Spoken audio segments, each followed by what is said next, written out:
ఓం నమో వెంకటేశాయ కళ్యాణాద్భుతగాత్రాయ కామితార్థప్రదాయినే శ్రీమద్వేంకటనాథాయ శ్రీనివాసాయ మంగళం.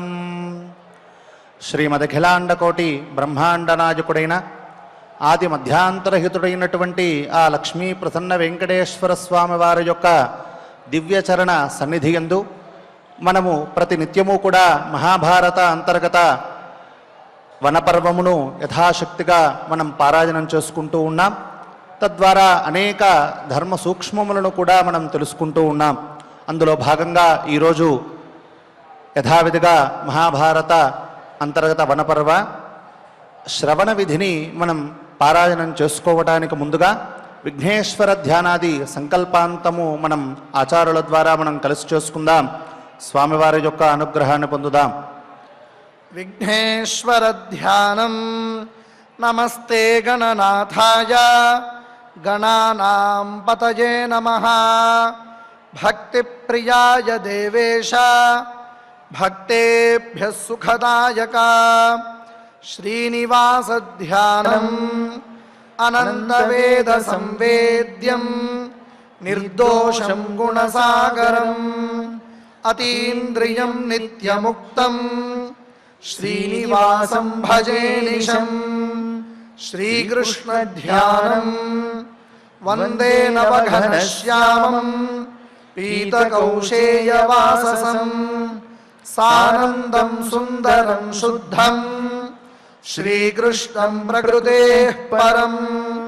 వ్యాసధ్యానం వేదవ్యాసం స్వాత్మరూపం సత్యసంధం పరాజనం శాంతం జితేంద్రియక్రోధం సశిష్యం ప్రణమామ్యహం. అథ సంకల్పః శ్రీమదాదివరాహ క్షేత్రే విరాజమానస్య జగద్రక్షణార్థమవతీర్ణస్య శ్రీమదఖిలాండకోటి బ్రహ్మాండనాయకస్య శ్రీవేంకటేశ్వర స్వామినః పరిపూర్ణానుగ్రహేణ సర్వేషాం భక్తజనానాం ఆధివ్యాధినివృత్తిద్వారా ఆయురారోగ్యైశ్వర్యాభివృద్ధ్యర్థం సర్వారిష్టనివృత్తిద్వారా సకలశ్రేయోభివృద్ధ్యర్థం ధర్మార్థకామమోక్షాఖ్య చతుర్విధా పురుషార్థసిద్ధ్యర్థం సమస్త పాపక్షయార్థం శ్రీపరమేశ్వర ప్రీత్యర్థం శ్రీమన్మహాభారతే యథాశక్తి మహాభారత శ్రవణ విద్యంతర్గత శ్లోకపారాయణం ఆచార్యముఖేన కరిష్యామహే. శ్రీకృష్ణ పరబ్రహ్మణే నమః.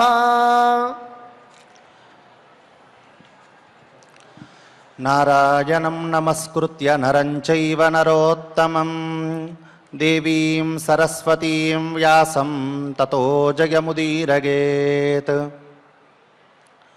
మనము ప్రతినిత్యం కూడా మహాభారత అంతర్గత వనపర్వంలో చెప్పబడినటువంటి అనేక ధర్మములను మనం తెలుసుకుంటూ ఉన్నాం. అందులో భాగంగానే ఈరోజు కూడా యథాశక్తి ఆ ధర్మ సూత్రాలను మనం తెలుసుకోవడానికి ప్రయత్నిద్దాం. మహాభారతంలో యక్షుడు కొన్ని ప్రశ్నలు వేస్తూ ఉంటే ఆ ధర్మరాజు దానికి తగినటువంటి సమాధానమును ఇచ్చేటటువంటి వారట. ఆ ప్రశ్నలు ఏమి, వాటి యొక్క సమాధానములేమి అనేటటువంటి విషయాలని మనం కాస్త తెలుసుకోవడానికి ఈరోజు ప్రయత్నిద్దాం. ఇత పూర్వం కూడా ఆ యక్ష ప్రశ్నలు ఏవైతే ఉన్నాయో ఆ ప్రశ్నలకు ధర్మరాజు చెప్పబడినటువంటి సమాధానాలు ఏవైతే ఉన్నాయో మనం యథాకించిత మనం తెలుసుకున్నాం. ఇక మిగిలినవి మనం ఈరోజు తెలుసుకోవడానికి ప్రయత్నిద్దాం. మొట్టమొదటిగా ఆ యక్షుడు అడుగుతూ ఉన్నారట, ఏమని అనంటే, మృతః కథం స్యాత్ పురుషః, మనిషి ఏ విధంగా మృతుడవుతాడు అనంటే నిశ్చేష్టుడవుతాడు, చనిపోయినటువంటి వాడితో సమమవుతాడు ఎవరు అనంటే దానికి సమాధానం చెబుతూ ఉన్నారు. మృతో దరిద్ర పురుష.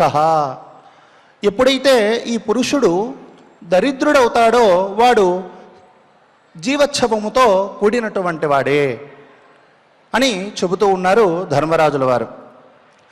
ఆ దరిద్రం అంటే ఏమిటి? ఎవరు దరిద్రంలో ఉన్నారు అని భావించుకోవాలి?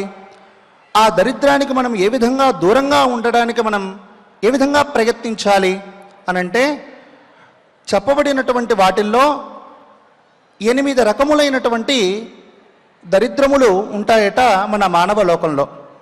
సహజంగా మొట్టమొదటిగా ఆ దరిద్రం, ఆ దానినే కష్టం అని కూడా అంటారు. అందుకే అష్ట కష్టాలు పాలయ్యాడురా వాడు, దానివల్లనే ఈ విధమైనటువంటి స్థితి పొందాడు అని అంటూ ఉంటాం. ఆ కష్టమన్నా దరిద్రమన్నా రెండూ కూడా ఒకటే. ఆ 8 కష్టాలు ఏమి అనంటే మొట్టమొదటి కష్టం ఏమిటి అనంటే రుణం ఉండటమట. మనం ఎవరి దగ్గరైనా అప్పు చేసినట్లయితే అది మనకు అంత శ్రేయస్కరం అనేటటువంటిది కాదు. ఎప్పుడూ కూడా మనం అప్పు చేయకుండానే మన జీవనాన్ని గడపడానికే ప్రయత్నించాలి. ఏమాత్రం అవకాశం లేకుండానే మనం ప్రయత్నించాలి. రెండవది ఏమిటి అనంటే యాచన చేయటం. యాచన చేయటము అనంటే మనం ఏదైనాను కూడా మనం ఒక కార్యం చేస్తున్నాము అనంటే ప్రతి ఒక్కటి కూడా మన సహాయం అంటే మనము చేయకుండా పక్కవాడిని అడిగి ఆ కర్మను చేయించుకుంటూ ఉండటం, లేదు ప్రతి ఒక్క దానిని కూడా వేరే ఒకరి మీద ఆధారపడి మనం కర్మను ఆచరిస్తూ ఉండడం. అంటే మనకంటూ ఒక ఆలోచన లేకుండా యథావిధిగా మనం కర్మనంతా కూడా ఆచరిస్తూ ఉండడం. ఇది నువ్వు నాకు చేసి పెట్టు, నువ్వు నాకు ఈ పనిని చేసి పెట్టు అని ఎప్పుడూ కూడా వారిని యాచిస్తూ ఉండడమే. అది ఏదైనాను కూడా ఒక కర్మ విషయంలో కావచ్చు, లేదు ఒక ధన విషయంలో కావచ్చు, లేదు ఒక ఇంకేదైనా సరే ఒక కార్య విషయంలో కావచ్చు, ఏదైనాను కూడా మనం యాచన అనేటటువంటిది చేయకూడదు, అడగకూడదు, అడుక్కోకూడదు అని చెబుతూ ఉన్నారు. ఆ తర్వాత మూడవది ఏమిటి అనంటే చౌర్యం. చౌర్యము అంటే దొంగతనము అని అర్థం.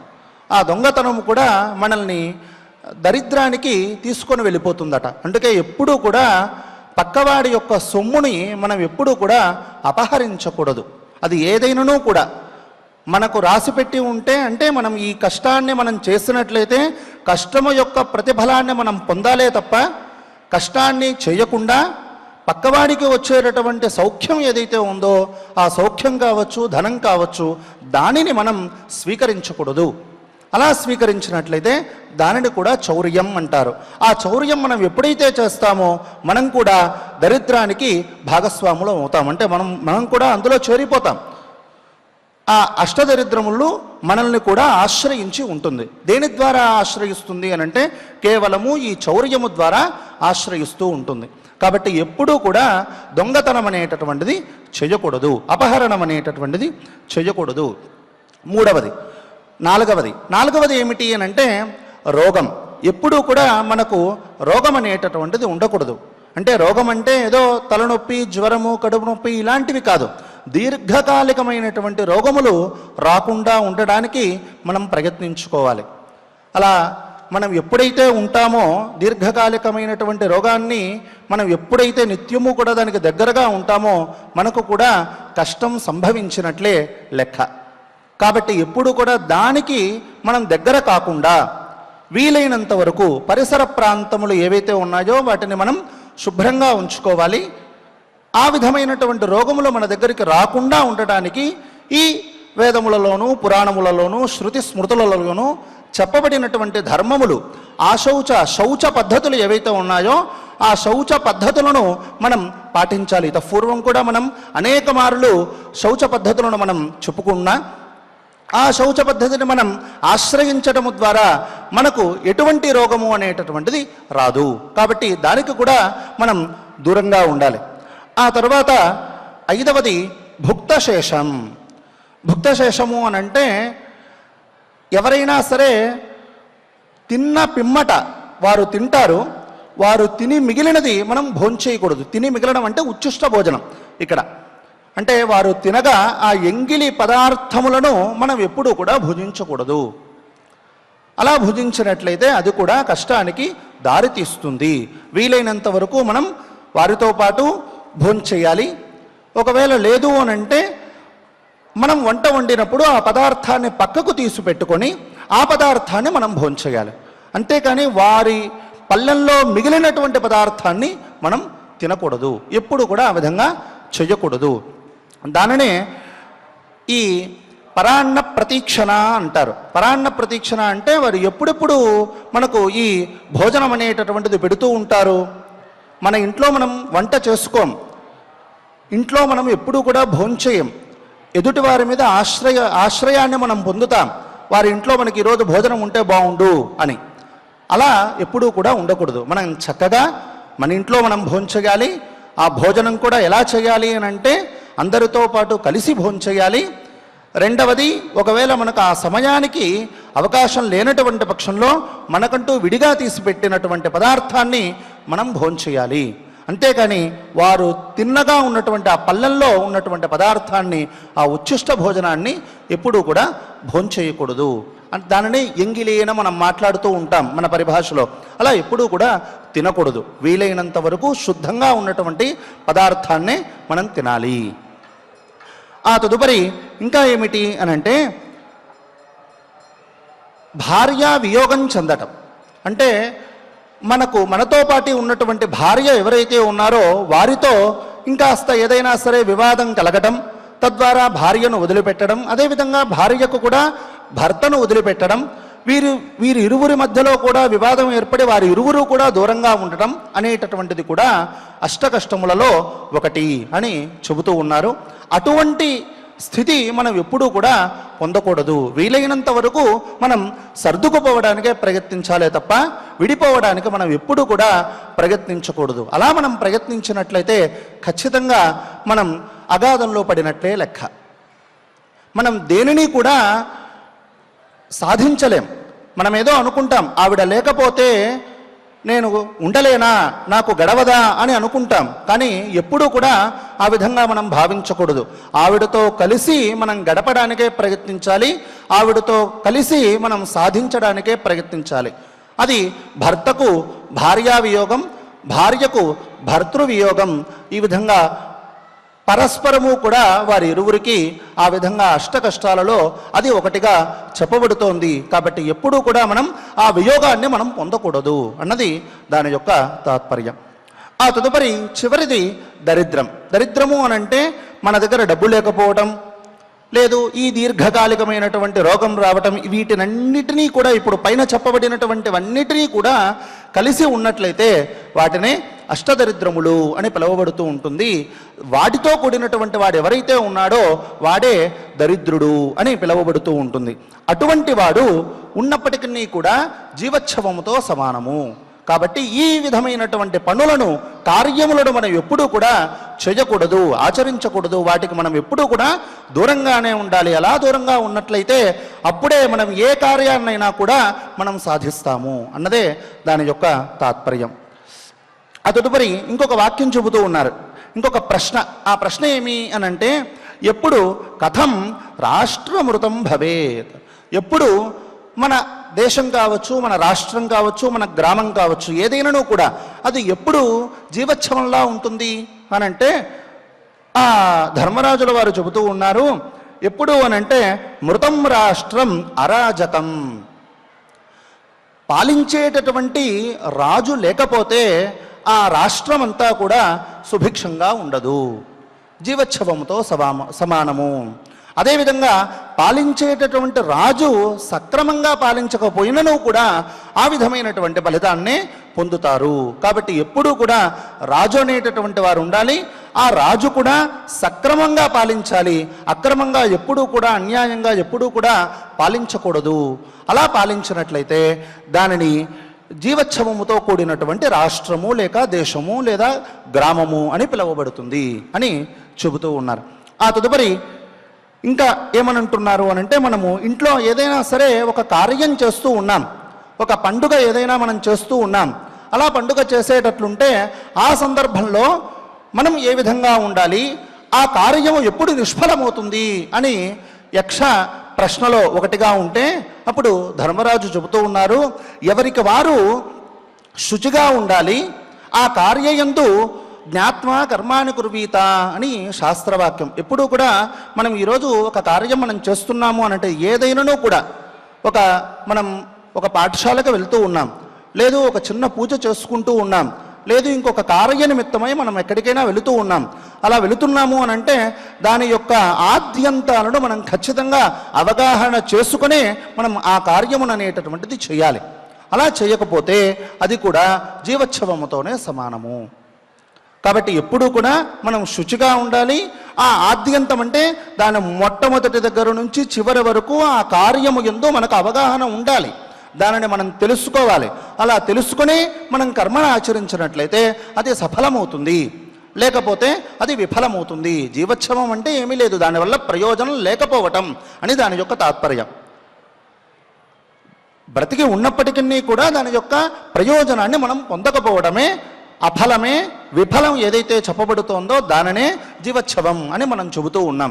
కాబట్టి ఇక్కడ మృత శబ్దానికి అది అర్థం. అదేవిధంగా మనం ఒక యజ్ఞం చేస్తూ ఉన్నాం, కథం యజ్ఞో మృతో భవేత్.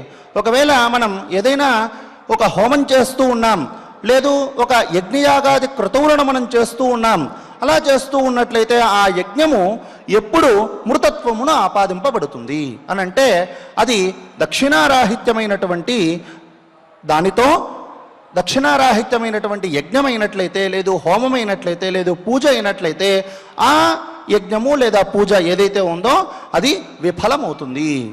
అదే చెబుతున్నారు, మృతో యజ్ఞస్త్వదక్షిణ అని చెబుతూ ఉన్నారు. ఆ తదుపరి ఇంకా ఒక ప్రశ్న వేస్తున్నారు, ఏమని అనంటే కహ శత్రు దుర్జయ. మనుష్యులు జయించలేనటువంటి శత్రువు ఎవరయ్యా? నీకు ఈ లోకంలో ఎవరైనా సరే జయించలేనటువంటి శత్రువు ఎవరైనా మనకున్నారా అని అడుగుతూ ఉన్నారు. ఎవరయ్యూ? యక్షుల వారు అడుగుతూ ఉన్నారు. ధర్మరాజుల వారు చెబుతూ ఉన్నారు, ఏమని అనంటే క్రోధ సుదుర్జయ. క్రోధ అంటే కోపం. కోపాన్ని మనం ఎప్పుడూ కూడా దాన్ని జగించలేము. అలా జగించలేనటువంటి శత్రువు మనకు ఉన్నాడు అనంటే అది క్రోధమే. కాబట్టి ఎప్పుడు కూడా ఇప్పుడు చూడండి, మనం ఏదైనా ఒక కార్యం చేస్తూ ఉన్నాం, మనకు నచ్చని వాడు ఎవడైనా ఉన్నాడు, వాడిని మనం ఆ కార్యం దగ్గరికి రాణిస్తామా? మన ఇంట్లో ఏదైనా ఒక చిన్న ఫంక్షన్ జరుగుతోంది అని అంటే మనకి ఆపద కలిగించేటటువంటి వాడు, మనకి ఎప్పుడూ కూడా అపాయాన్ని కలిగించేటటువంటి వాడు, వాడి దృష్టిలో మనం ఎప్పుడూ కూడా నెగిటివ్గానే ఉంటూ ఉన్నాం. అలాంటి సందర్భంలో అలా ఉన్నటువంటి వాడిని మనం కార్యానికి పిలిస్తే ఏమవుతుంది? వీడు వచ్చి ఇంకాస్త ఇబ్బంది పెడతాడు రా మనల్ని, కాబట్టి వీడిని ఎప్పుడూ కూడా మనం పిలవకూడదు, వీడికి మనం దూరంగా ఉంటే సరిపోతుంది, అప్పుడే మనకు శ్రీరామరక్ష అని మనం అనుకుంటాం కదా శత్రువు విషయంలో. అదేవిధంగా ఇక్కడ శత్రువు ఎవరు అనంటే ఇక్కడ కోపము అని ధర్మరాజుల వారు చెబుతూ ఉన్నారట. మరి అంతటి సామాన్యమైనటువంటి మానవుణ్ణి మనం కావాలి అంటే 1-4 సార్లు వాడికి ఏదైనా మంచి మాటలు చెప్పి సుమార్గమును మనం ఏర్పాటు చేయడానికి అవకాశం ఉంటుంది. కానీ మనకు తెలియనటువంటి కోపం ఏదైతే ఉందో ఆ కోపాన్ని మనం అరికట్టుకోగలుగుతామా? అరికట్టుకోలేము. ఎప్పుడు అరికట్టుకోగలుగుతాము అనంటే కేవలము ఆ కోపాన్ని మన దగ్గరికి రానంత వరకే మనం దానిని అరికట్టుకోగలుగుతాం, దానిని ఒక నియమం చేసుకోగలుగుతాం. లేదు అనంటే మనం దాన్ని చేయలేం. ఆ క్రోధం అనేటటువంటిది మనకు ఎప్పుడైతే ప్రాప్తిస్తుందో అప్పుడు మనల్నే అది దహింపచేస్తుంది అని మనం పూర్వం కూడా మనం చెప్పుకున్నాం. కాబట్టి ఎప్పుడూ కూడా శత్రువైనటువంటి ఆ క్రోధాన్ని మన మనస్సుకు రానివ్వకుండా మనం చేసుకోవాలి అన్నదే దీని యొక్క తాత్పర్యం. ఆ తదుపరి ఇంకా ఏం చెబుతున్నారు అనంటే కశ్చవ్యాధిరనంతక. నీకు ఒక అనంతమైనటువంటి వ్యాధి ఉంది, దీర్ఘకాలికమైనటువంటి వ్యాధి ఉంది అనంటే ఆ దీర్ఘకాలికమైనటువంటి వ్యాధి ఏదయ్యా అనంటే చెబుతూ ఉన్నారు ధర్మరాజు. ఏమని అనంటే లోభో వ్యాధిరనంతక చెబుతూ ఉన్నారనమాట. ఏమని అనంటే మనలో ఉన్నటువంటి లోభం ఏదైతే ఉందో ఆ లోభమే దీర్ఘకాలికమైనటువంటి వ్యాధి మనలో ఉన్నటువంటి ఆ పిశునత్వం ఏదైతే ఉందో అది దీర్ఘకాలికమైనటువంటి వ్యాధి. ఎప్పుడూ కూడా మనం ఎదుగుతున్నాము అనంటే మనతో పాటు ఉన్నటువంటి వారికి కూడా వీలైనంత వరకు మనం సహాయం చేయాలి, వారిని కూడా మనతో పాటు తీసుకొని వెళ్ళాలి. అలా కాకుండా వాడు ఎదిగిపోతున్నాడే, మనకన్నా ఉత్తమమైనటువంటి స్థితిని పొందుతున్నాడే అని మనం లోభత్వాన్ని మనం ప్రదర్శించామనుకోండి, అదిగే మనకు వ్యాధిగా మారి చివరికి మన చుట్టుపక్కల ఎవరూ కూడా మిత్రులు లేకుండా శత్రువులతో కూడినటువంటి వారిమై మనం నశింపగలుగుతాము. కాబట్టి ఎప్పుడూ కూడా ఆ లోభాన్ని మనం వదులుకోవాలి, లోభం లేకుండా ఉండాలి. అలా ఉన్నటువంటి వాడు అన్నిటినీ కూడా జగిస్తాడు, కార్యసాధకుడవుతాడు అని ధర్మరాజుల వారు చెబుతూ ఉన్నారు. ఇంకా ఏమని చెబుతున్నారు అనంటే కీదృశ్చ స్మృత సాధు. అసలు సాధువు అంటే ఎవరయ్యా అంటే మెల్లగా మాట్లాడితే వాడు సాధువు అని అంటే వాడు దాని యొక్క సమాధానం చెబుతాను.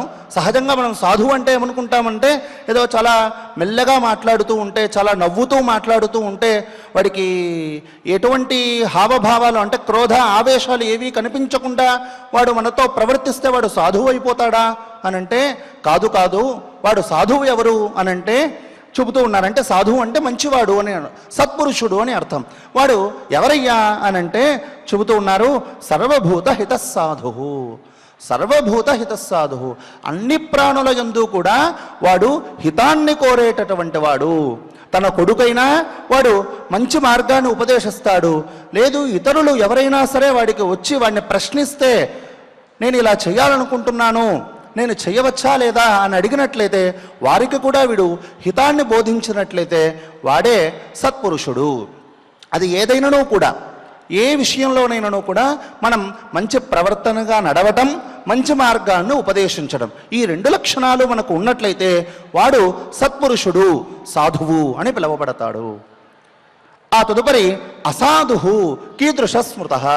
మరి అసాధువు అంటే ఎవరు అనంటే ఇత పూర్వం చెప్పబడినటువంటి అన్ని సమాధానాలకు కూడా వ్యతిరేకమైనటువంటి దిశలో ప్రవర్తిస్తూ ఉంటాడో, వ్యతిరేకమైనటువంటి మార్గంలో ప్రవర్తిస్తూ ఉంటాడో వాడే అసాధువు. తన కొడుకు మాత్రం సంతోషంగా ఉంటే సరిపోతుంది, మిగిలిన వారు ఎవరూ కూడా అలా ఉండకూడదు.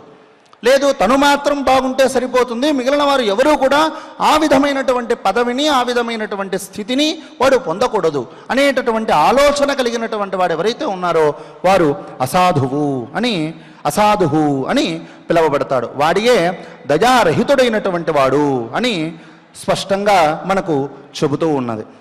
ఆ తదుపరి ఇంకొక ప్రశ్న అడుగుతూ ఉన్నారు. ఏమని అనంటే కోమోహ ప్రోచ్యతే రాజన్.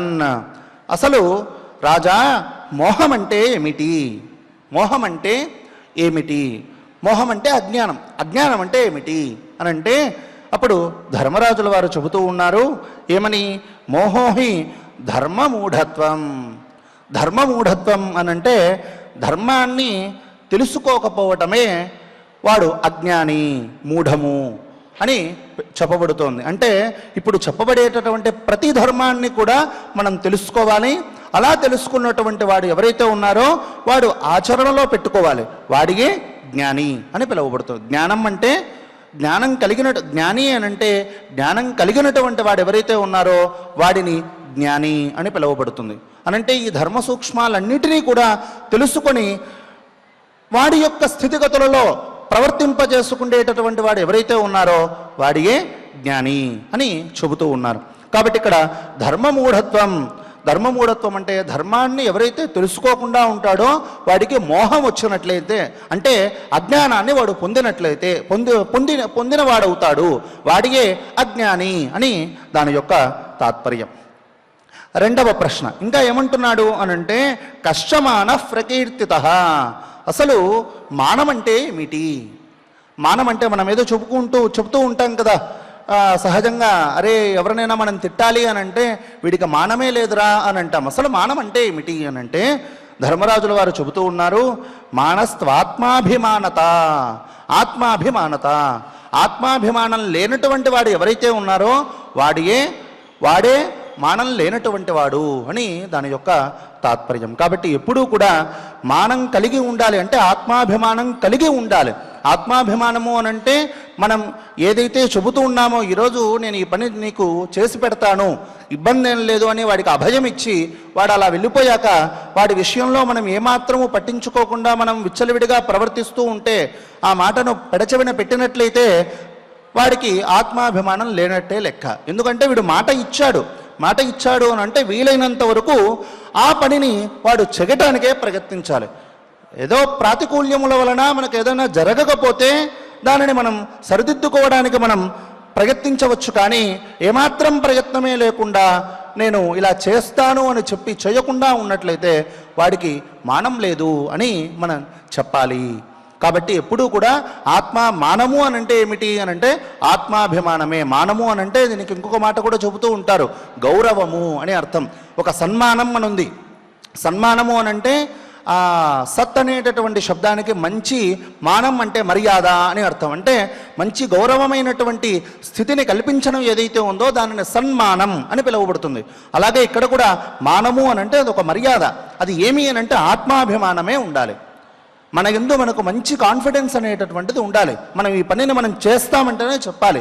చెగలేనటువంటి పక్షంలో మనం చెప్పకూడదు, మాట ఇవ్వకూడదు. అది ఏదైనానో కూడా ఇలాంటి విషయంలో మాట తప్పడం లేకుండా యథావిధిగా ఉన్నట్లుగా మనం ప్రవర్తింపచేస్తే వాడికి ఆత్మాభిమానం ఉన్నది. అందుకే కొంతమంది చూస్తూ ఉంటే పెద్దవాళ్ళు అంటూ ఉంటారు, వీడికి కాస్త ఆత్మాభిమానం ఎక్కువరా, మాట పడలేదు, కాబట్టి చెప్పింది ఖచ్చితంగా వీడు చేస్తాడు, అందులో ఎటువంటి సంశయం లేదు అని అంటూ ఉంటారు. ఎందుకు చెప్పింది చేస్తారు అని అంటారు అంటే, నువ్వు ఆ రోజు చెప్పావు కదా, ఈరోజు ఎందుకు చెయ్యట్లేదు అని ప్రశ్నిస్తారు. కాబట్టి అలా ప్రశ్నించకుండా, ప్రశ్నకు తావు లేకుండా మనం బ్రతకడమే ఆత్మాభిమానం. అలా ఉండడానికి మనం ప్రయత్నించాలి. ఆ తదుపరి ఇంకొక ప్రశ్న వేస్తూ ఉన్నారు. ఏమని అనంటే, కష్టశోక ప్రకీర్తిత. అసలు శోకం అంటే ఏమిటి? శోకం అంటే దుఃఖం. ఆ దుఃఖం అంటే ఏమిటి అనంటే, శోకస్తు అజ్ఞానముచ్యతే. మనకు ఈ ధర్మములు ఏవైతే ఉన్నాయో ఆ ధర్మముల ద్వారా మనం తెలుసుకున్నటువంటి జ్ఞానం ఏదైతే ఉందో అది మనం నిత్యము కూడా మనం ప్రవర్తింపజేస్తూ ఉన్నామనుకోండి, వాడు జ్ఞాని అని పిలువబడతాడు, వాడికి జ్ఞానం ఉంది అని చెప్పబడుతుంది. అలా లేకుండా ధర్మాలను మనం ఏమాత్రం తెలుసుకోకుండా, లేదు తెలుసుకున్నటువంటి వాటిని మనం ఆచరించకుండా, ఏదో ఒక సన్మార్గంలో రాకుండా అసన్మార్గంలో మనం ప్రవర్తిస్తూ ఉంటే వాడిని మనం ఏమంటాం, వీడు అజ్ఞానిరా, వీడికి ఏమీ తెలియదు, అన్నీ తెలిసినట్లుగా ప్రవర్తిస్తాడు కానీ వీడికి ఏమీ తెలియదు. ప్రశ్న వేస్తే చెబుతాడు కానీ కర్మాచరణ దగ్గరికి వచ్చేసరికి అది చెగడు. అలా చేయకుండా ఉన్నటువంటి వారిని అజ్ఞానులు అని పిలువబడుతుంది. అలా చెగడానికి దోహదపడినటువంటిది ఏదైతే ఉందో దానిని అజ్ఞానం అని పిలువబడుతూ ఉంటుంది. ఆ తదుపరి ఇంకా మనకు ఖచ్చితమైనటువంటి ప్రశ్న ఏమని అనంటే, సహజంగా యక్షుల వారు అడుగుతూ ఉన్నారు, అసలు నువ్వు ఇవి చెప్పినటువంటివన్నీ కూడా చాలా బాగా చెప్పావు, అందులో ఎటువంటి సంశయం లేదు, నువ్వు చెప్పినటువంటి ప్రతి సమాధానానికి కూడా నేను ఆనందపడ్డాను, అయితే ఇంకొక ప్రశ్న వేస్తున్నాను, దానికి సమాధానం చెప్పు అని అడుగుతున్నారు. ఏమని అనంటే, అసలు పండితుడంటే ఎవరయ్యా? ఈ లోకంలో పండితుడంటే ఎవరయ్యా? పండితుడు అని అంటే కేవలము వేదం చదువుకున్నటువంటి వాడు మాత్రమే పండితుడు కాదు. తెలుగు చదువుకున్నా తెలుగు పండిట్ అని అంటాం మనం. సోషల్ చదువుకున్నా సాంఘికమైనటువంటి శాస్త్రాన్ని తెలుసుకున్నటువంటి శాస్త్ర పండిట్ అని మనం పిలుస్తాం.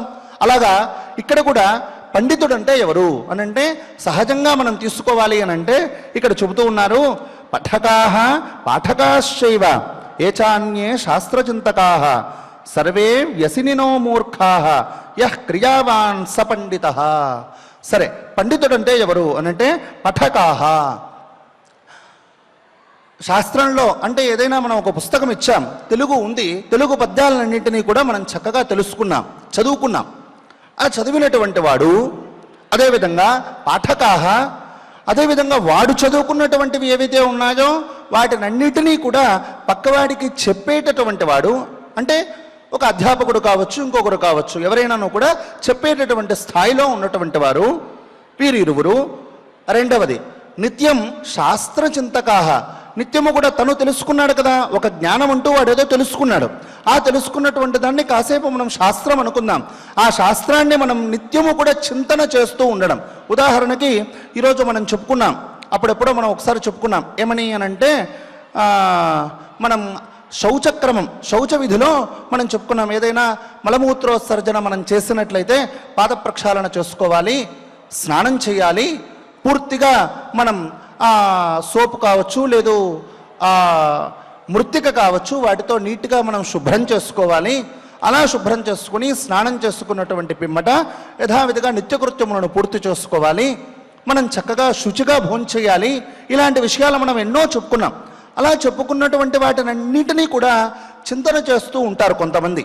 అలా చేస్తూ ఉన్నటువంటి వారు ఈ ముగ్గురి కన్నా, అంటే ఒకరు చదివినటువంటి వాడు, రెండవది చదివినటువంటి దానిని ఇంకొకరికి బోధించేటటువంటి వాడు, మూడవది వీడు తెలుసుకున్నటువంటి విషయాలను పునః చింతన చేస్తూ ఉన్నటువంటి వారు. ఈ ముగ్గురు కూడా, ఈ ముగ్గురి కన్నా వీరి ముగ్గురు శ్రేష్ఠుల అంటే శ్రేష్ఠులు కాదని చెప్తున్నారు. ఏమని అంటున్నారు అని అంటే, ధర్మరాజుల వారు సర్వే వ్యసననో మూర్ఖాః, వీళ్ళంతా కూడా వ్యసనంతో ఉన్నటువంటి వారు, వీరిని పండితులు అనకూడదు. మరి ఎవరినయ్యా పండితుడు అనంటే, యః క్రియావాన్ సపండితః, ఎవరైతే చదువుకున్నాడే ఆ చదువుకున్నటువంటి విషయాన్ని కర్మాచరణ చేసినటువంటి వాడు. వీడు ఎవరికైతే విషయాలను చెబుతూ ఉన్నాడే, బోధన చేస్తూ ఉన్నాడే, మంచి పద్ధతి, రే నాన్న నువ్వు ఇలా ఉన్నట్లయితే నీకు మంచి కలుగుతుంది, నువ్వు ఇలాగే ప్రవర్తించు అని మనం బోధిస్తాం కదా. అలా బోధించడం కన్నా వాడికి బోధించేటటువంటి విషయాన్ని వీడు ఆచరించినట్లయితే, క్రియను చేసి వాడు బోధించినట్లయితే వాడు పండితుడు. మూడవది, నేను ఇలా పలానా గురువుగారు ఈ విధంగా చెప్పారు, పలానా వారు ఈ విధంగా చెప్పారు, కాబట్టి నేను ఈ విధంగా చెగడానికి నేను ప్రయత్నిస్తూ ఉంటాను అని నిత్యము కూడా మనసులో అనుకుంటూ ఉంటారు. కానీ కర్మాచరణ దగ్గరికి వచ్చేసరికి అది జరగదు. అలా చింతన చేస్తూ కర్మాచరణ చేసినటువంటి వాడు ఎవరైతే ఉన్నాడో వాడే పండితుడు. అంటే దీనివలన మనకేమర్థమవుతోంది? కేవలం చదివితే ప్రయోజనం లేదు, కేవలం చదివి మనం తెలుసుకున్నటువంటి దానిని పరులకు చెబితే ప్రయోజనం లేదు, ఇంకా మనం తెలుసుకున్నటువంటి దానిని పరులకు చెప్పినటువంటి దానిని, అదేవిధంగా ఈ విధమైనటువంటి కర్మలను మనం ఆచరించాలి, ఈ విధమైనటువంటి ధర్మ మార్గంలో మనం నడవాలి అనంటే ప్రయోజనం లేదు. ఉత్తమమైనటువంటి ప్రయోజనం ఏమిటి అనంటే, నీవు తెలుసుకున్నటువంటి దానిని నీవు ఎప్పుడైతే కర్మాచరణ చేస్తావో, కార్యాచరణ చేస్తావో వాడే పండితుడు, వాడికే ఉత్తమమైనటువంటి మార్గం కలుగుతుంది, వాడే దేనినైనా కూడా సాధిస్తాడు అని స్పష్టంగా ధర్మరాజుల వారు చెప్పడం జరుగుతోంది. ఆ తదుపరి ఇంకొక ప్రశ్న వేస్తూ ఉన్నారు. ఏమని అనంటే, ప్రియవచనవాది కిం లభతే. సరే, ఇన్ని బాగున్నాయి, మనం నలుగురి జనులతో అంటే మన చుట్టుపక్కల ఉన్నటువంటి వారితో మనం ఏ విధంగా ప్రవర్తించాలి, మనం ఏ విధంగా మాట్లాడాలి అనంటే చెబుతూ ఉన్నారు ధర్మరాజుల వారు. ప్రియవచనవాది ప్రియోభవతి అంటే మనం మంచిగా మాట్లాడాలి. ఆ మాట కూడా ఎలా ఉండాలి అని అంటే చాలా మృదువుగా ఉండాలి, కఠినంగా ఉండకూడదు. మృదువుగా అంటే చాలా వాడిని ఇబ్బంది పెట్టకుండా, వాడి మనసుకు గాయం కలగకుండా మన మాట అనేటటువంటిది ఉండాలి. అది వాడికి ప్రియం కలిగించేట్టుగా ఉండాలి అని అంటే, ఇప్పుడు ఉదాహరణకి చూడండి, ఎవరైనా సరే అర్ధరాత్రి ఒక సెకండ్ షోకో లేదు ఫస్ట్ షోకో నేను వెళ్తాను అని పిల్లలు ఎవరైనా చెప్పారనుకోండి, వాడి స్థాయిని బట్టి మనం వాడికి చెప్పాలి, ఉపదేశించాలి. వాడు అలా వెళ్ళినట్లయితే వాడికి ప్రియం కలగచ్చు.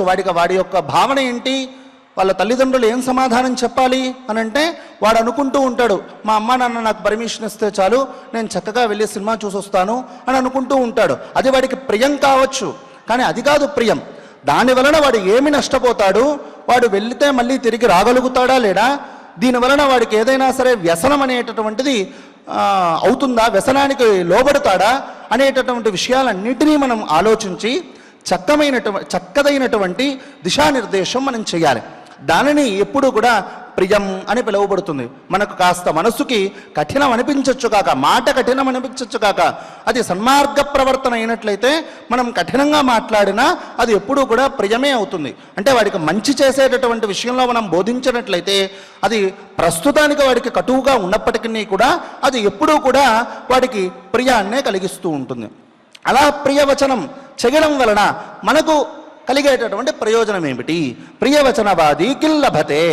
ఈ విధంగా మంచి విషయాలను వాడు చెడ్డైనా నలుగురికి ఇబ్బంది కలిగేట్టుగా ఆ క్షణం వాడు మాట్లాడినా అది వాడికి ఖచ్చితంగా శ్రేయస్సు కలిగిస్తుంది అని వీడికి తెలుసు. అలా తెలిసినప్పుడు వాడు కఠినమైనటువంటి మాటలు మాట్లాడి వాడికి ప్రియం కలుగుతుంది అనేటటువంటి ఆలోచనతో వాడు మాట్లాడినట్లయితే అటువంటి వారికి ఏం ప్రయోజనం కలుగుతుంది అనంటే, నిత్యము కూడా ప్రియంగా మాట్లాడేటటువంటి వారికి సర్వే ప్రియాహ భవంతి, అందరూ కూడా ఆ క్షణం తప్పుగా అనుకోవచ్చుగాక, అరే ఇలా అంటారేంటి, ఈ విధంగా ఉన్నట్లయితే మనకి ఇబ్బంది కదా అని అనుకోవచ్చుగాక. కానీ ఎప్పుడూ కూడా రేపొద్దున దాని యొక్క ఫలాన్ని వీరు పొందినప్పుడు, దాని యొక్క స్థితిని వీడు పొందినప్పుడు ఖచ్చితంగా వీరంతా కూడా ఫలానా వారి మాటని మనం నమ్మకం ఆదర్శకంగా తీసుకోవాలి. అతను ఒక మాట చెప్పారు అని అంటే దాని వలన మనకు ఎటువంటి ప్రతికూలం కలగదు, అనుకూలమే కలుగుతుంది అని భావించి అందరూ కూడా శత్రువులు కూడా మనతో ప్రియంగా ఉంటారు, మిత్రువులుగా మారుతారు. కాబట్టి మనం ఎప్పుడూ కూడా ప్రియవచనవాదులము అవ్వాలి అని చెబుతూ ఉన్నారు. ఇంకా ఏమని అనంటే, మనం ఏదైనా సరే ఒక పనిని చేసేటప్పుడు చక్కగా ఆలోచించి పనిని మనం చేసినట్లయితే కలిగేటటువంటి ప్రయోజనం ఏమిటి అనంటే చెబుతూ ఉన్నారు. ఏమని అనంటే, విమృశిత కార్యకర అధికం జగతి. నువ్వు ఎప్పుడైతే ఒక కార్యాన్ని చక్కగా ఆలోచించి కార్యాన్ని చేస్తావో దాని ద్వారా నువ్వు అధికమైనటువంటి ఫలాన్ని పొందుతావు. సహజంగా నీలో ఆ టాలెంట్ ఉండొచ్చుగాక, దానిని నువ్వు చేయగలగచ్చుగాక, కార్య సాధకుడు అవ్వచ్చుగాక. కానీ తెలిసినది అయినప్పటికీ కూడా నువ్వు మరి ఒక్క మారు చక్కగా ఆలోచించి ఆ కర్మను నువ్వు ఆచరించినట్లయితే ఇంకాస్త నువ్వు కార్యసాధకుడు అవుతావు, ఆ కార్యాన్ని అవశ్యం జయిస్తావు అని దాని యొక్క తాత్పర్యంగా మనకు ధర్మరాజుల వారు చెప్పడం జరిగింది. ఆ తదుపరి ఇంకొక ప్రశ్న వేస్తూ ఉన్నారు. ఏమని అనంటే, బహుమిత్రకర కిల్లభతే. మనం చెప్పుకున్నాం ఇత పూర్వం ప్రియవచనవాది అని. అంటే మనం అలా మాట్లాడడం వలన శత్రువులు కూడా మనకు మిత్రులు అవుతారు అనుకున్నాం. అలా మిత్రులు అధికంగా ఉండడం వలన మనకు కలిగేటటువంటి ప్రయోజనం ఏమిటి అనంటే, బహుమిత్రకర సుఖం వసతే. మనకు ఎక్కువ మిత్రులు అనేటటువంటి వారు ఉన్నట్లయితే, సత్సంగత్వం అనేటటువంటిది మనకు ఉన్నట్లయితే, మనకు మిత్రులు అధికంగా ఉన్నట్లయితే మనకు ఏ సందర్భంలోనూ కూడా కష్టము రాదు. ఒకవేళ కష్టం వచ్చినప్పటికీ కూడా సుఖాన్ని కలిగించేటటువంటి పనులను మనకు వారు చేసి పెడతారనమాట. వివిధమైనటువంటి ఆలోచనలను మనకు ఇవ్వటం, లేదు ఏదైనా సరే ఒక శారీరకమైనటువంటి సహాయమో, లేదు ధనరూపకమైనటువంటి సహాయమో, ఏదో ఒక రూపకంగా మనకు వాచారూపకమైనటువంటి సహాయమో, ఏదో ఒక రూపకంగా వాడు మనకు సహాయం చేసి ఆ విధమైనటువంటి దుఃఖాన్ని వాడు పోగొడతాడు. కాబట్టి ఎప్పుడూ కూడా మనమందరినీ కూడా మిత్రులనే చేసుకోవాలి, కానీ శత్రువులను మనం చేసుకోకూడదు అని దాని యొక్క తాత్పర్యం. ఆ తదుపరి ఇంకొక ప్రశ్న వేస్తూ ఉన్నాడు. ధర్మరత కిల్లభతే కథయా. నీవు ధర్మపరుడైనటువంటి వాడు ఏమి పొందుతాడు అనంటే, ధర్మరాజుల వారు చెబుతూ ఉన్నారు, ఎప్పుడైతే యశ్చ ధర్మరత స గతిం లభతే.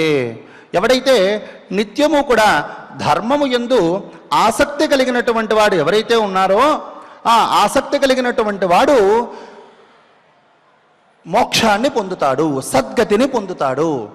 వాడు ఈ కర్మను మనం ఈ విధంగా ఆచరించాలి, ఈ ధర్మాన్ని మనం ఇలాగే చేయాలి, ఇతరులకు మనం అపకారం చేయకూడదు అని ఇత్యాది అనేక ధర్మములను తెలుసుకున్నటువంటి వాడు. కనీసం చూడండి, మనం 100 ధర్మములను మనం తెలుసుకున్నట్లయితే, విని తెలుసుకున్నట్లయితే, లేదు చదివి మనం తెలుసుకున్నట్లయితే 10ంటిని మనం ఆచరించడానికి ప్రయత్నిస్తాం.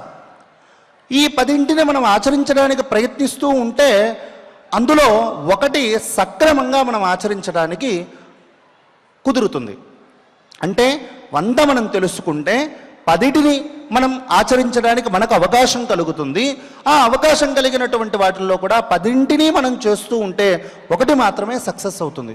కాబట్టి ఈ ధర్మాన్ని, ధర్మరతుడు ఎప్పుడైతే ఉన్నాడో వాడు సద్గతిని పొందుతాడు అని అంటే మనం ఎన్ని ధర్మ విషయాలను మనం తెలుసుకోవాలి. ఎన్ని ధర్మ విషయాలను తెలుసుకుంటే ఎన్ని ధర్మ విషయాలను మనం ఆలోచించాలి, ఎన్ని ధర్మ విషయాలను మనం చింతన చేస్తే ఎన్ని ధర్మ విషయాలను మనం కర్మాచరణలో పెట్టడానికి ప్రయత్నించాలి అన్నది మనకు మనమే ఒకసారి 1కి 2 సార్లు మనం ఆలోచించుకోవాలి. చక్కగా ఆ కర్మాచరణ మనం చేయాలి. ఎందుకు ఈ ధర్మాచరణ చేయాలి? ఈ ధర్మాచరణ చేయడం వలన కలిగేటటువంటి ప్రయోజనం ఏమిటి అని అంటే చెబుతూ ఉన్నారు. ఏమని అనంటే ఇంకొక ప్రశ్న వేస్తూ ఉన్నారు. ఏమని? నీవు చెప్పినవన్నీ కూడా బాగున్నాయి, ఈ ధర్మాచరణ చేయడం వలన కలిగేటటువంటి ప్రయోజనం ఏమిటి? అసలు పురుషుడంటే ఎవడు అనంటే చెబుతూ ఉన్నారు. దేవం స్పృశతి భూమించ శబ్ద పుణ్యేన కర్మణ యావత్స శబ్దో భవతి తావత్ పురుష ఉచ్యతే చెబుతూ ఉన్నారు. వీడు ఎన్ని ధర్మాచరణలు చేయడం అంటే ఒక పుణ్యకర్మను ఆచరించడం.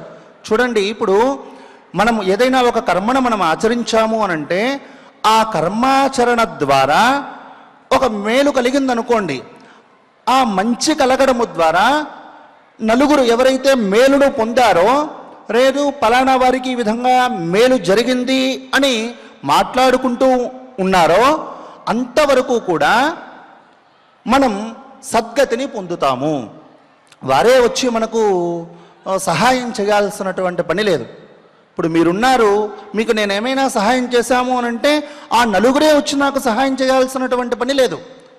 ఎప్పుడైతే నేను మీ నలుగురికి నేను సహాయం చేయడం వలన ఆ నలుగురు తృప్తిని పొంది ఆ నలుగురికి పలానా అతను సహాయం చేశాడు అని చెప్పడము ద్వారా ఆ పుణ్య విశేషం చేత ఇంకొక నలుగురు నాకు సహాయం చేయడానికి అవకాశం ఉంటుంది.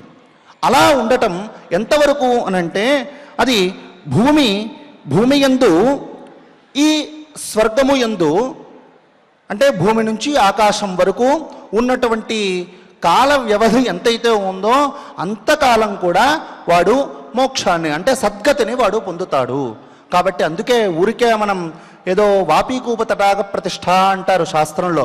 వాపీకూప తటాక ప్రతిష్ఠ అంటే బావులను త్రవ్వటం, లేదు సరస్సులను నిర్మాణం చేయటం, లేదు మానవ నిర్మితమైనటువంటి చిన్న చిన్న నదులు అంటాం కదా, ఏరులు, డ్యాములు అంటాం కదా, అటువంటి వాటిని మనం నిర్మాణం చేయటం. ఎందుకు ఇలా చేయటం అనంటే వారి యొక్క ఆధ్వర్యంలో ఎవరైతే ఈ కర్మను ఆచరిస్తూ ఉంటారో, ఎవరైతే చేస్తారో వారి ద్వారా లక్షలాది మంది ప్రజలు దానిని పొందటము ద్వారా, దాని యొక్క ప్రయోజనాన్ని పొందటము ద్వారా వారు నిత్యము కూడా అనుకుంటూ ఉంటారట, ఎవరో నాయన సకాలంలో నేను ఏదో ఇలా వెళ్తూ ఉన్నాను, ఇక్కడ మంచిగా బావి త్రవ్వి మంచి పని చేశారు, ఈ నీరు నాకు ఈరోజు నా ప్రాణాన్ని నిలిపింది అని వాడు ఒక్కసారి తలుచుకున్నారు అని అంటే వారి వంశం అంతా కూడా సుభిక్షంగా ఉంటుంది.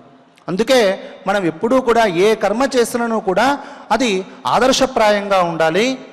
రెండవది నలుగురికి ఉపయోగపడేట్టుగా ఉండాలి. అలా ఉపయోగపడేట్టుగా ఉండడం ద్వారా వాడు మనల్ని తలుచుకోవడం ద్వారా మన వంశమంతా కూడా అభివృద్ధి కలుగుతుంది. అలా కాకుండా మనకు దానికి పూర్తి వ్యతిరేకంలో మనం ప్రవర్తించామనుకోండి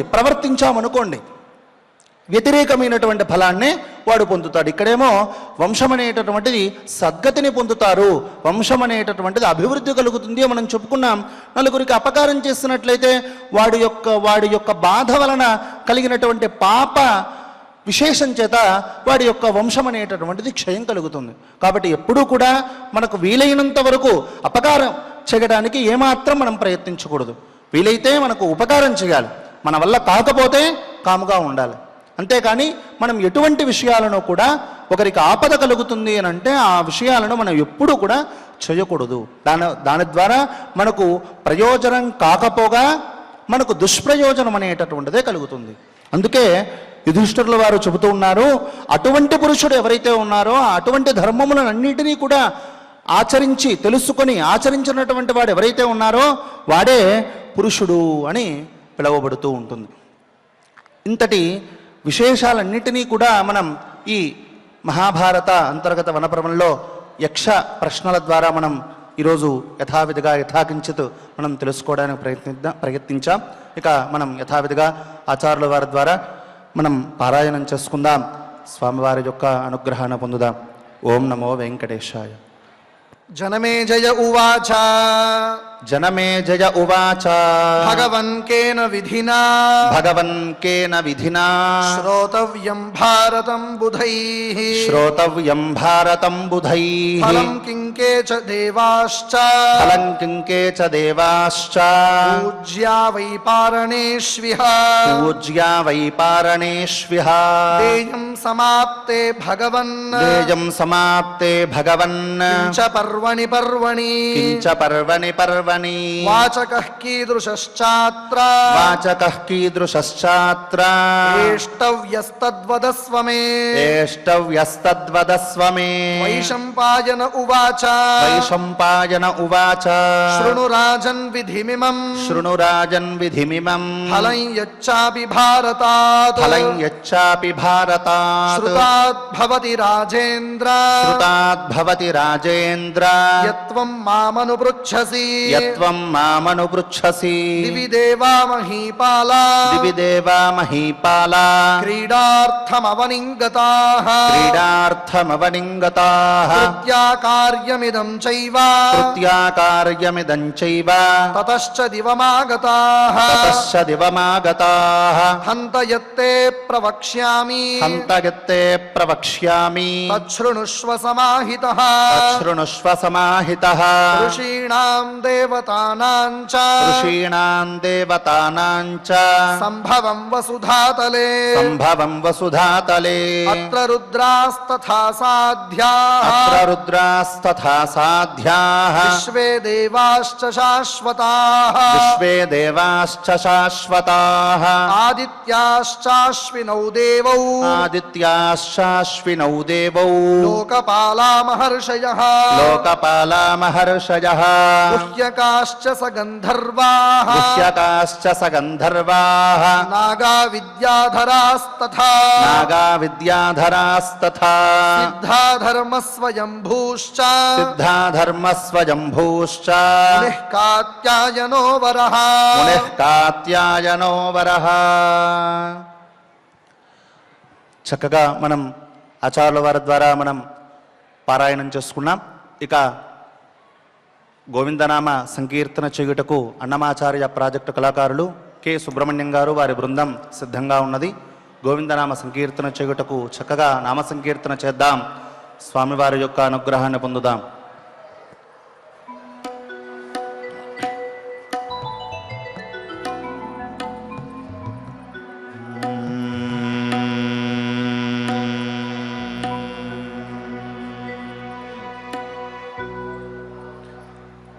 వెంకటరమణ గోవింద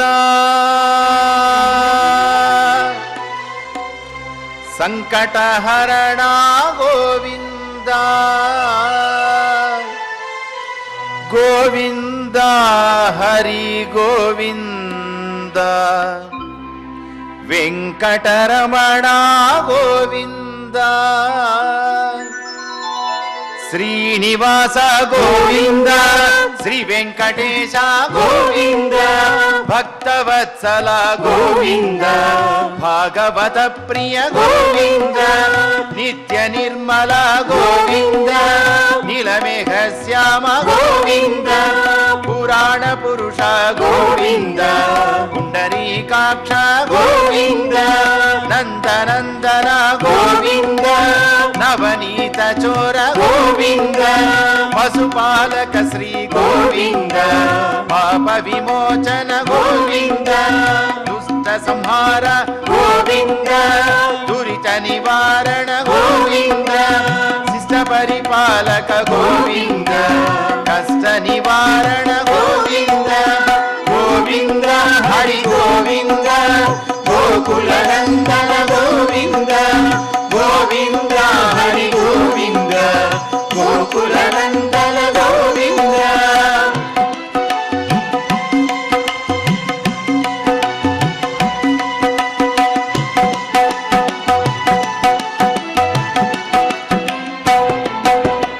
వజ్రమకుటధర గోవింద వరాహమూర్తి గోవింద గోపీ జనలోల గోవింద గోవర్ధనోద్ధార గోవింద దశరథనందన గోవింద దశముఖమర్దన గోవింద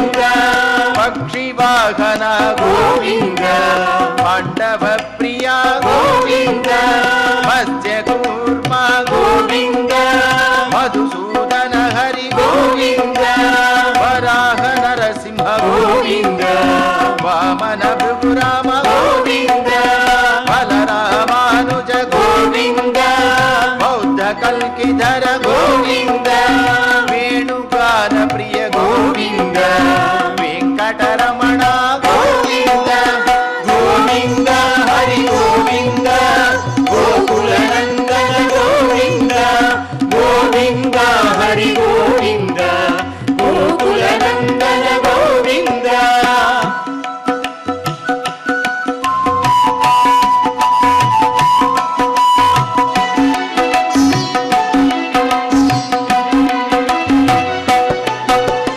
పద్మావతి ప్రియ గోవింద ప్రసన్నమూర్తి గోవింద అభయహస్త గోవింద అక్షయ వరద గోవింద శంఖ చక్రధర గోవింద శాంక గదాధర గోవింద విరజాతిరస్త గోవింద విరోధి మర్దన గోవింద సాలగ్రామధర గోవింద సహస్రనామ గోవింద లక్ష్మీ వల్లభ గోవింద లక్ష్మణాగ్రజ గోవింద కస్తూరి తిలక గోవింద కాంచనాంబరధర గోవింద గరుడ వాహన గోవింద గజరాజ రక్షక గోవింద గోవింద హరి గోవింద గోకుల నందన గోవింద గోవింద హరి గోవింద గోకుల నందన గోవింద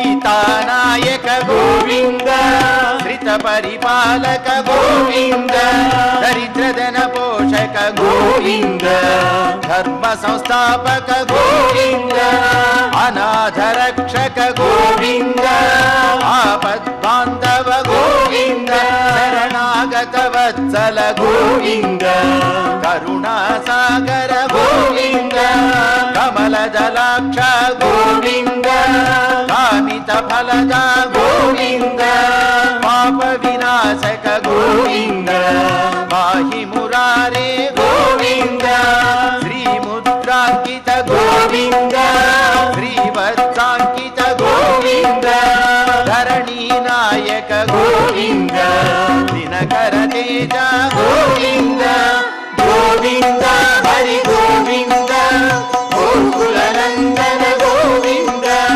గోవింద హరి గోవింద గోకుల నందన గోవింద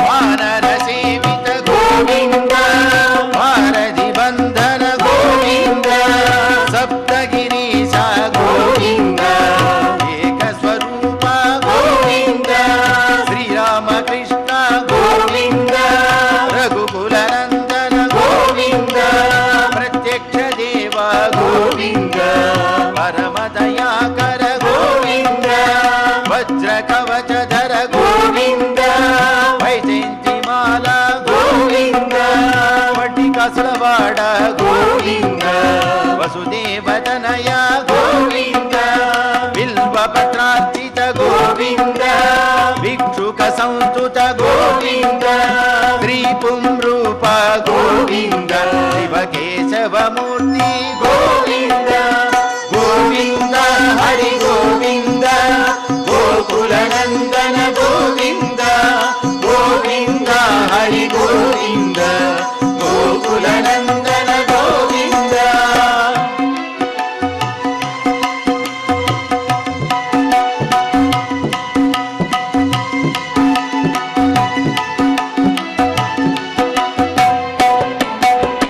బ్రహ్మాండ రూప గోవింద భక్త రక్షక గోవింద నిత్య కళ్యాణ గోవింద వీరజనాభ గోవింద అతిరామ ప్రియ గోవింద హరి సర్వోత్తమ గోవింద జనార్దన మూర్తి సాక్షి రూప గోవింద అభిషేక ప్రియ గోవింద ఆప నివారణ గోవింద రత్న కిరీట గోవింద రామానుజనుత గోవింద స్వయం ప్రకాశ గోవింద ఆశ్రిత పక్ష గోవింద నిత్య శుభప్రద గోవింద నిఖిల లోకేశ గోవింద గోవింద హరి గోవింద గోకుల నందన గోవింద గోవింద హరి గోవింద గోకుల నందన గోవింద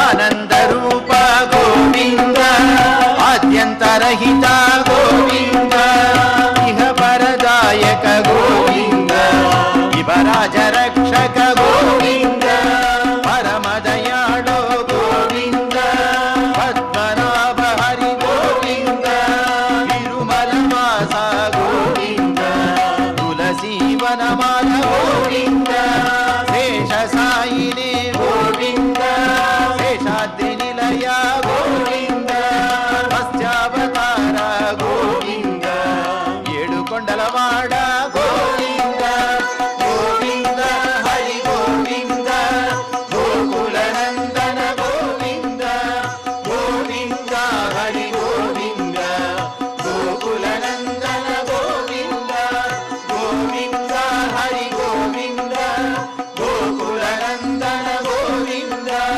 గోవింద హరి గోవింద గోకుల నందన గోవింద గోవింద హరి గోవింద గోకుల నందన గోవింద గోవింద హరి గోవింద గోకుల నందన గోవింద గోకుల నందన గోవింద గోకుల నందన గోవింద ఏడుకొండలవాడ వెంకటరమణ గోవింద గోవింద ఆపద రూపవాడ గోవింద గోవింద శ్రీ శ్రీనివాస శ్రీ వెంకటేశ గోవింద గోవింద గోవింద గోవింద గోవింద గోవింద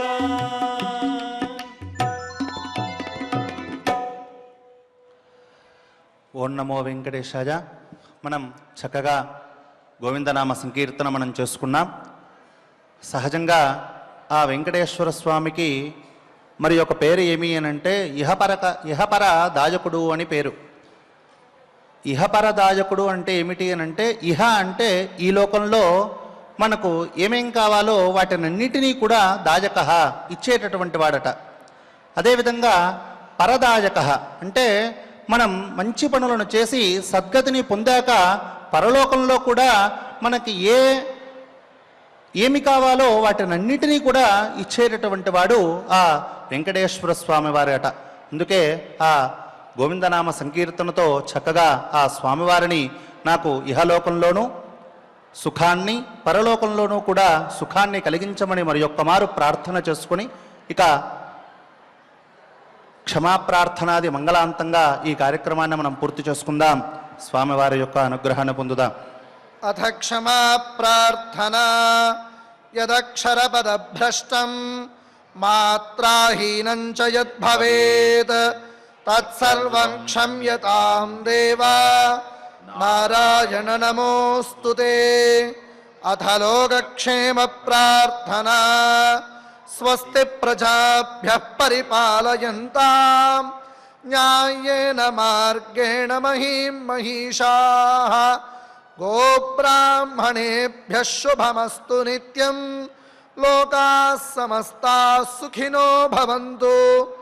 అథ భగవత్ సమర్పణం కాయేన వాచా మనసేంద్రియైర్వా బుద్ధ్యాత్మనా వా ప్రకృతే స్వభావాత్ కరోమి యద్యత్ సకలం పరస్మై నారాయణాయేతి సమర్పయామి. అథ మంగళం శ్రియః కాంతాయ కళ్యాణ నిధయే నిధయేర్థినాం శ్రీవేంకట నివాసాయ శ్రీనివాసాయ మంగళం.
Oh